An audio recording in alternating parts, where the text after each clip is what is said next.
Alright. Sorry about that. Missed the start of this match in terms of just loading in, but it's fine. We didn't miss very much. Here today in the Tier 8 American Premium Aircraft Carrier, and the only one you can get from a store at the moment. The Saipan were in a double carrier match. There's the much maligned Enterprise, which I don't have access to, much to my chagrin, but anyhow, we're on patch 0.9.10. Just on the eve of Halloween in 2020, flying the Saipan's Bearcats, which have been pretty much neutered by the changes to the rocket plane reticle. You can see me here with this rather horizontally elliptical reticle, carrying, of course, the Tiny Tims on my 2x3 Saipan rocket plane loadout. So she is a carrier that has suffered somewhat from the changes. Spotting an Olin with his AA turned on, banking hard in, but with this changed reticle, I don't expect to be able to hit him very well. Just kind of YOLOing it in. Get my one hit, I'm very happy with that. But I'm just gonna dump this into a mountain. You can see here the reticle takes a very long time to narrow. Also showing off the new indicator. So we know there's a lone Olin there with his AA on, so I'm just going to go after him. Since I'm focusing on that side, I'm going to move my Saipan hull over. The Saipan hull is, of course, using a modified Baltimore hull, unlike the Independence class light carriers, which were based on the Cleveland hull. The Saipan is based on the Baltimore's hull. Of course, it's missing the Baltimore's dual-purpose AA, so it has a lack of long-range AA compared to other carrier hulls, and a extreme lack of armor and size, and more importantly to the gameplay, a lack of carrying capacity for aircraft. You can see even with the module that gives you an extra 2 deck slots, there's only 11 planes per squadron, and as my rocket planes limp back to the carrier, you can see that first attack actually dented my reserves enough, even though I only lost that one aircraft, that I still don't have full reserves yet. Flying out here with the Saipan's BTD destroyers. However, the enemy has dropped a fighter, and fighters are extremely potent, at least in denying the Saipan the ability to operate. There's going to be a lot of fighters here, including the Enterprise's extremely potent 10-plane carrier squadron. One of the extremely understated facts about the Enterprise is that one of the things that makes it so stupidly busted is that its airplane squadron with 10 fighters is actually even bigger than that of a tier 10 carrier's fighter plane squadron, and it covers an enormous area. I can tell just by the size of that circle that that is the enemy Percival's carrier-based fighter. If you see the Enterprise player drop his fighter squadron consumable from his active squadrons, you will know it. Oh, some nice extra interface stuff coming in from this patch. I'm gonna need to pop my boost here. 2 bombs, 2 fires. The BTD bombers, of course, each drop 2 bombs, so the 2x3 setup of the Saipan delivers 4 bombs in her payload. That Fiji that I dunked attempted to slow down, but then decided to speed up, apparently because he didn't want to get dropped or something. I think he might have actually had a better shot if he stayed in. I'm gonna expend some more aircraft to just try and dunk some extra damage, launching quite early because he's moving toward me. And I am gonna dunk him down. Now the Saipan did lose the potency of her rockets, and I believe they did fix some of the bugs with carriers. If you played the Saipan on patch 0.9.9, well, good fucking luck, because carriers were taking extra damage when their planes were climbing up after making an attack, about 2 to 3 times extra damage, which means that very few aircraft would survive an attack. I can see a lone Monarch as I launched my torpedo bombers, also carried by the BTD, just like that of the Midway. Unlike the Midway's 3x3 9-plane squadron, however, the Saipan carries a 2x3 setup, so only 6 planes in the squadron. In exchange, I'm not going to bother dropping a fighter because these Percival rockets are not going to damage this whatsoever. You can see that rather large Enterprise squadron. I'm going to go after this Monarch in any case, so there was no need to do that. But anyway, the 2x4 or 2x3 setup of the Saipan does only carry 6 planes. In exchange, however, unlike the midway's torpedoes, which only hit for about 5,000 damage, the Saipan's squadrons still retain that full 6,400 torpedo alpha that the Lexington has, which makes them extremely hard hitting. This squadron, in fact, has an alpha in the range of 24,000 damage, even just hitting 3 torpedoes there. I almost doubled my damage, jumping up by about 12,000. Gonna make another dive down here onto this isolated Monarch. Here in this tier 7 to 9 game, gonna recall at this point. I was initially heading towards that Oland, if you'll recall, but I diverted to this side when I decided I was going to attack this side, hitting him with another 4 torpedoes, jumping up another 16,000 damage after reduction. First of all, attacking the Musashi, but I'm not sure he actually has the penetration power to actually punch through that Musashi deck. He dealt in rather unimpressive 10,000 damage. Since he is the one pushing here and he's going to turn out, I will drop him a fighter. Nevertheless, he is being harassed by both the Enterprise and the Percival. Do need to be careful. I did score a flood earlier on that Monarch, so he might have damage controlled. So going after him again with those BTG destroyers, you can see that 11,000 alpha, just the same as the Midway. It's just I have pint-sized squadrons. In exchange, my fighter does appear to intercept some part of the Enterprise's attack squadron. Oh, he's reversing. But I should have enough endurance with my tier 10 squadrons. You can see the BTG destroyer with its tier 10 planes to make it. I am clipping some of the AA, but it's quite fine. I landed all 4 bombs onto the Monarch. Doesn't look like I'll be able to get a 4-plane strike with his advancing forward.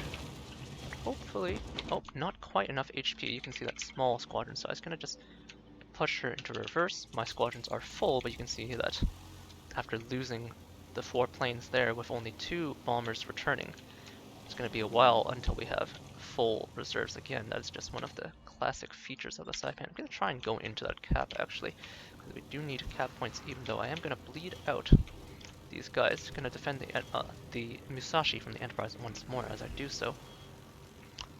Monarch has popped a heel. Looks like he's still aflame from my fire. Now the Tiny Tims, of course, have that 67mm of penetration, which means they pretty much pen this Monarch all over his ship. And they are, of course, carried by the extremely swift platform of the Bearcat. At this stage in the game, I don't want to lose too many aircraft to extraneous things. Okay, you can see there's some combined AA there, both the enemy carriers kind of limping along together. Gonna pull some distance from the Enterprise hull, drop a fighter so we can get some continued spotting. He's gonna have to turn away, but I'm gonna see if I can put some damage onto that soft Enterprise hull. Bearcat's of course accelerating to 221 knots. I'm gonna try and lock this in, see if I can punch through some damage. The combined carrier AA, however, saying no to that plan. Okay, apparently he dropped a fighter on top of me. Hopefully my hull will clean it up. That is a Parseval squadron. Don't know what he's doing here. Okay, I've decided better than to go into the cap, since the enemy has quite a good grasp of control. I'm gonna pre-drop my Saipan squadrons. Don't want to expend too much of my health. This time I'm gonna defend my allied ships. I have my heal consumable ready, which acts as a bit of a shield. So I'm gonna try and punch these carriers through. They're gonna, even though this fighter is recalling, gonna maintain my distance here. Push my BTT destroyers up to full speed. As the health ticks over, you can see, because I have that narrower spread, I can punch quite a bit further through and get a more accurate strike attacking that Percival. Did slam a flood and break something. Gonna have to go back. Gonna use my fastest planes of the Bearcat to try and re-spot those guys up there. Enterprise goes down. Gonna re-spot that Percival. drop a fighter just in case we lose contact, and I have 4 planes this time to punch through, re-allow my boost to recover, and hopefully with the temperamental nature of the Tiny Tims, I will be able to push through his fighter. Do you manage to fire? And I'm gonna pick up a carrier frag. So we are up on kills, but as you can see the enemy has been claiming territory, probably the Oland. Gonna look for him with my dive bombers. So not too difficult of a match. You can see even this 7 to 9 matchmaking is stressing my reserves. However, this Oland appears to have beached himself for no good reason, popping his defensive fire. You can see that hot red flag, but at the very least, if nothing else, my individual planes are fairly beefy. Showing off the American dive bomber's propensity to turn, but I did not anticipate him accelerating in such a manner, so I did actually fail and flub my drop.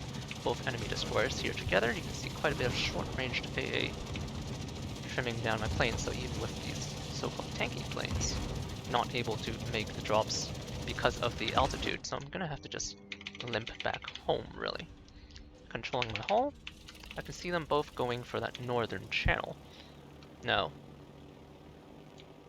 it's not ideal to go after these guys with the torpedo bombers. They are still Midway-esque in that they need an extremely large amount of lead-up time. This first blind drop against the Le Brique mass in the channel is going to be quite difficult. I can tell you that right now.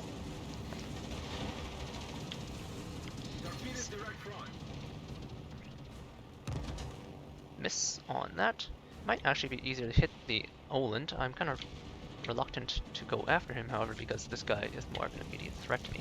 Now that I know where the mass approximately was, I can make a more educated guess as to where he's going. If he wants to slow down like that, that's perfectly fine by me. You can see the torpedoes branching out quite far, but they have a significant impact. Only 2 torpedoes left, but the Oland is going nice and straight. He's making a dive. Just gonna barely clear it. I'm gonna try and use the smoke to obfuscate the direction of my torpedoes. Looks like he's gonna dodge, however. He is hydroed by the rune, I believe. Gonna slam the air brake in order to arm these, but remember those Tiny Tims have that not very good reticle. You can see me jerking off to the side does widen the reticle quite a bit. And no, don't comment further on my choice of language. The loss of last stand of this particular captain build that I'm running at the moment is particularly noticeable on squadrons like the Saipan, which will often push themselves to that last pair of aircraft. So that's kind of annoying. Hadn't tested it that much. Been mostly using this captain on my midway, where the loss of last gasp is not particularly detrimental. Attacking this Palmer in here, which doesn't have particularly good AA, especially when compared against the likes of the Jean Bar, which has much better AA. Hitting flak like that, however, will still reduce your lifespan of aircraft. Nice 5k chunk. You can see my dive bombers that I yeeted into that Oland to no effect thanks to my failure to account for altitude changes. Still impacting my reserves here, but a very comfortable 4-kill game without having any warm-up. Haven't been really playing these past few days because I've been rather busy in real life. I have an Ibuki and an FDG. In this situation though, my planes are fast enough where I'd rather just pre-drop. Sadly there's a destroyer in my path, so I should have decided to pre-drop earlier so I could dunk these without having to wait for him to get out of the way. Let's see if we can pick up kill number 5. Gonna hold off. You can see the cruising speed of the BTD destroyers is fairly pedestrian. Diving into the drop at just about 135, pushing to 170, popping my heel here to guarantee that I can make contact with this bomber. And that should clean up our 5th kill, if I'm not mistaken. And there is the Kraken.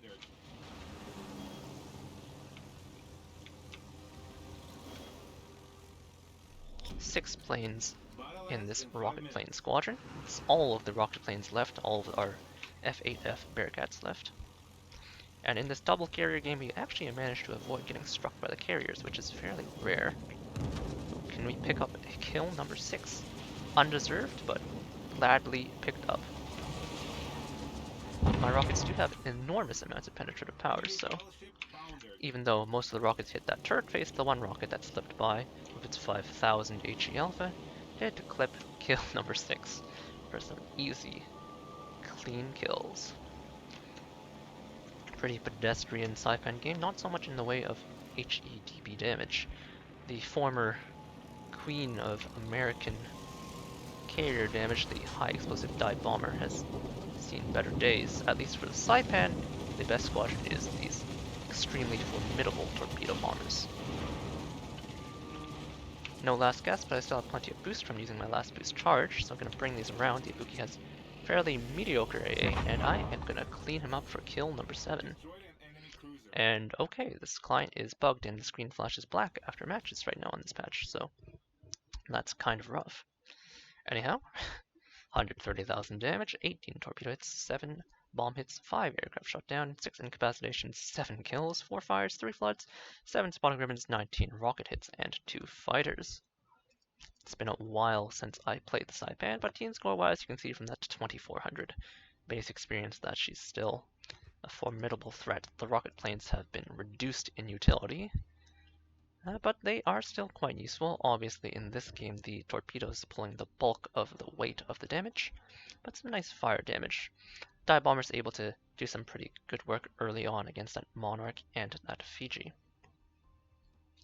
But ultimately, during their anti-destroyer duties, thanks to their somewhat trickier to use utility, we didn't quite eke the most out of them, but I really see nothing wrong with the Saipan. I don't like the sport.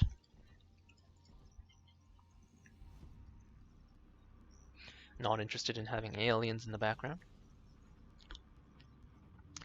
But aside from having extremely small reserves and small attack squadrons, the Saipan remains quite formidable. Nerfs and all. Now that wasn't the most difficult matchmaking, but it wasn't particularly forgiving either. We weren't really threatened. The enemy carrier did not really do very much to kind of get in our way. As you saw, we didn't really lose planes to enemy fighters. We lost, really the only planes we lost were lost to our personal blunders or were expended attacking targets as a bit of an HP buffer.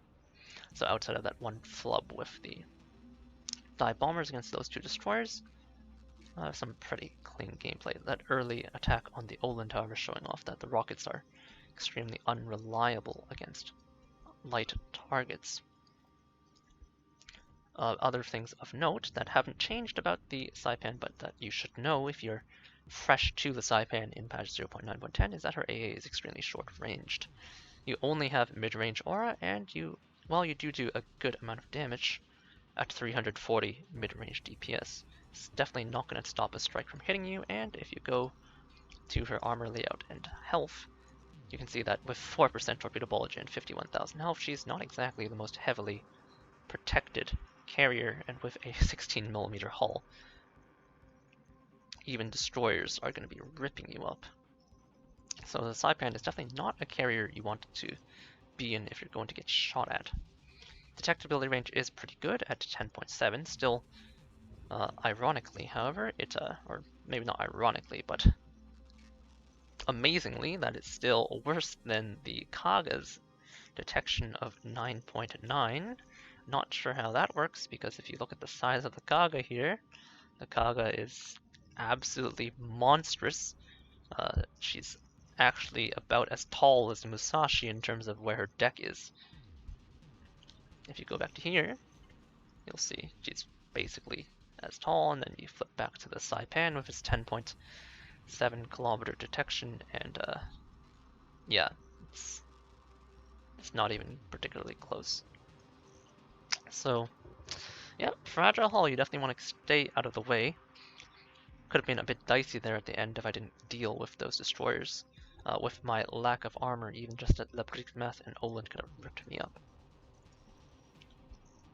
Module-wise, running a very traditional setup. The 2 carrier upgrades in slot 1 and 2, air groups modification 1 and aircraft engines 1. Slot 3, torpedo bombers.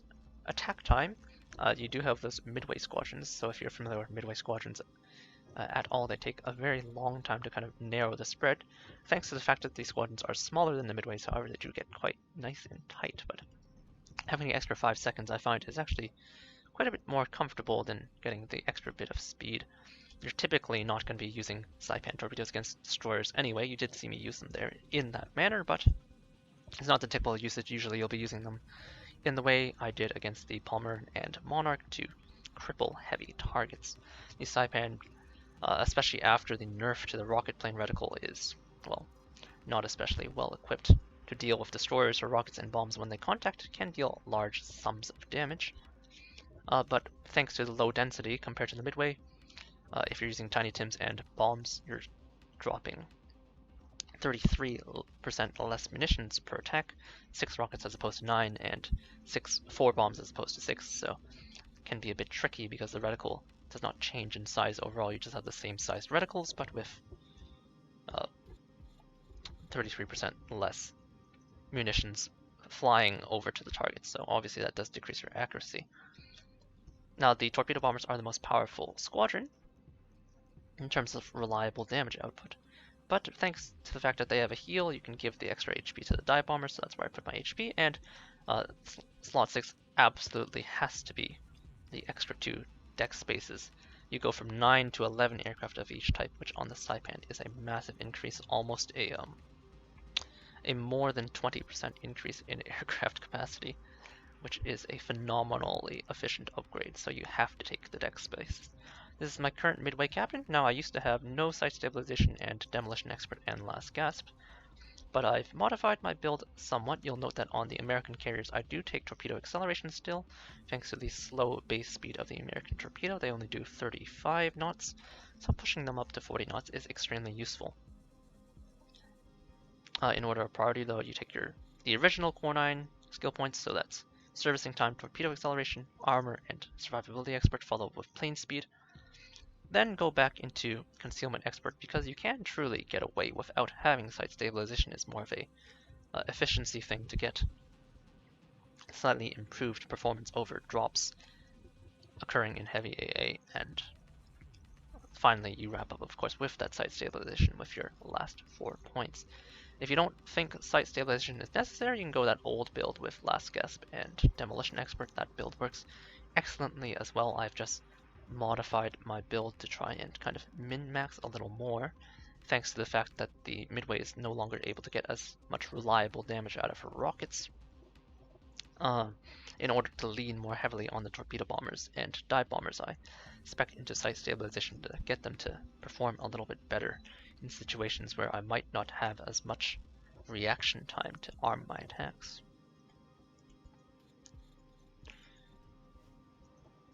Anyhow, yeah, the Saipan is